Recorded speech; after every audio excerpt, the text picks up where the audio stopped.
GST 2.0 సంస్కరణలతో పేద మధ్యతరగతి రైతాంగ ప్రజలకు ఎంతో మేలు చేకూరుతుందని శాసనసభ సభ్యులు పూసపాటి అదితి విజయలక్ష్మి గజపతిరాజు అన్నారు. స్థానిక ఆనంద గజపతి ఆడిటోరియంలో విజయనగరం నగరపాలక సంస్థ ఆధ్వర్యంలో సూపర్ జీఎస్టీ సూపర్ సేవింగ్స్ కార్యక్రమం జరిగింది.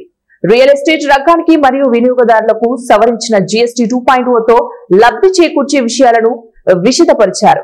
ఈ సందర్భంగా ప్రజలకు మరింత అవగాహన కల్పించేందుకు భవన నిర్మాణ ఆధారిత సామాగ్రితో కూడిన ప్రదర్శనలు ఏర్పాటు చేశారు.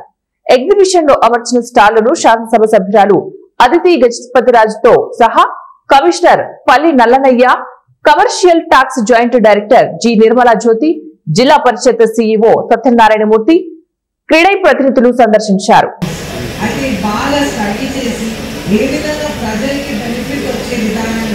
మన సెకండ్ జనరేషన్ జిఎస్టీ రిఫార్మ్స్ అనేది మన ప్రైమ్ మినిస్టర్ గారు నరేంద్ర మోదీ గారు, అలాగే ఫైనాన్స్ మినిస్టర్ నిర్మలా సీతారామన్ గారు, అలాగే మన రాష్ట్రంలో ముఖ్యమంత్రి గారు చంద్రబాబు నాయుడు గారు అందరూ కూడా ఇంప్లిమెంట్ చేసిన విధానం.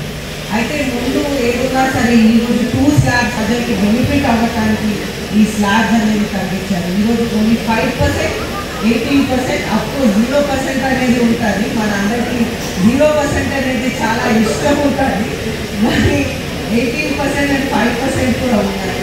అయితే ఈ 18% అండ్ 5% మినిమం టాక్సేషన్ మనం చూస్తుంటే ఇన్సూరెన్స్, హెల్త్ ఇన్సూరెన్స్ మీద 0 టాక్సేషన్.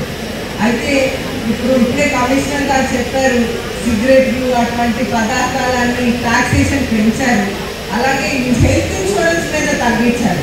అయితే ప్రజలు ఏమనుకుంటారంటే ఇప్పుడు ఈ సిగరెట్ తాగి హెల్త్ ఇన్సూరెన్స్ తీసుకుంటే బాగుంటుందేమో అని అనుకోవచ్చు. దాన్ని ఆ ఉద్దేశంతో అయితే మన ఫైనాన్స్ మినిస్టర్ గారు అవనండి, ప్రైమ్ మినిస్టర్ గారు అవనండి, ముఖ్యమంత్రి గారు అవనండి